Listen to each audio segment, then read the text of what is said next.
everyone, I'm Lisa, and I'm excited to bring several breathwork practices into your workday, no matter what industry you work in. Breathwork has been a tool that I've come to over the last several years in different environments as a way to help regulate my nervous system. I used to work in restaurants, and there would be some tough days.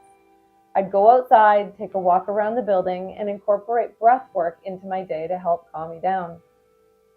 In businesses, we often have to give presentations and sometimes have high-stake conversations. And breathwork can be a tool that you can use in order to help calm your nervous system and prepare you for those situations. All of the exercises in this series are meant to be done anywhere at any time, and they're easy to incorporate into your personal life to build healthy habits. They are simple and easy to understand, so you can truly incorporate them into your workday, your personal time, and anywhere. Each video is placed with an intended flow to match your day. The first two videos are meant to energize you at the start of your day. They are called Breath of Fire and Bellows Breath. The next two videos are meant to help regulate your nervous system throughout your day. These videos are called 4x4 Count and Alternate Nostril Breathing.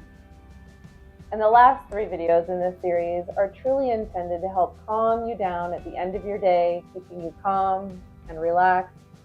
And these three videos are called Box Breathing Technique, Triangle Breathing Technique, and 4x8 Count.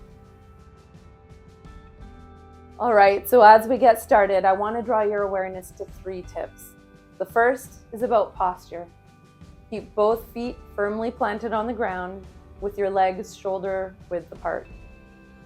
Also, sit on the edge of your chair and keep your back upright. Sometimes it helps to keep one hand on your chest and one hand on your belly.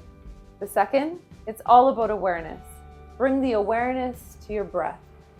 Oftentimes, you'll find your mind drifting off to the things that you have to do later on in the day, and that's okay. But as much as possible, bring your awareness to your breath. And the third tip I have for you, it's all about the breath itself. Because we're going to be breathing through our nostrils, it will be important to draw attention to the breath at the back of your throat, keeping it slightly restricted. In yoga practice, we call this ocean breath. Imagine yourself taking a mirror and wanting to fog it up. You would maybe breathe on the mirror like this. Now, imagine yourself doing that with your mouth closed, both on the inhales and on the exhales.